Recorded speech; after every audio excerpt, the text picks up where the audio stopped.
सलामुअलैकुम guys, क्या हाल है दोस्तों बिरावो। ते अज तो बाद सराइकी विच गल कीती वैसी ते नाले बहुत ही अपना अच्छा इलाका है सही।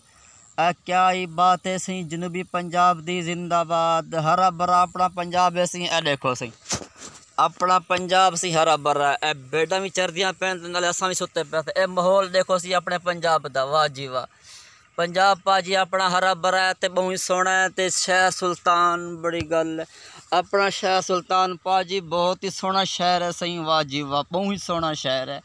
ए जी साड़ी ज़मीन है जी, बहुत सोहनी ज़मीन है, सर सब ज़मीन है। मैं यादा सही ये ज़मीन दे उत्ते अगर असा सोना भी साढ़े ना सोना उम्मीदे थी हो सी अपना इलाका। नाले मिठी ज़बान है, अपनी सोहनी ज़बान है सराइकी वाला शहर सुल्तान है, वाह जी वाह। अपना शहर टेंट भी देखो सी, टेंट भी देखो, बड़ी गल है। टेंट दियाँ क्या ही गल्लां सी।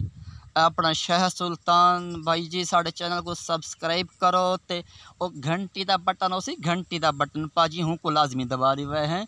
सारी हर नवी आने वाली वीडियो जरिए ना वीडियो तो आपको मिलती रहे वैसी। ते ये अपना इलाका सही, अपना इलाका बहुत ही सोहना इलाका है। तो अपने इलाके में भाजी अज हवा भी चलती है तो बहुत ही सोहना मौसम है। ये भेड़ा भी इंजॉय करना पैन, नाले मैं भी इंजॉय करना पिया। ए देखिनो सही, ए बड़ी गल है सी, वाह जी वाह, क्या ही बात है सर, क्या ही बात।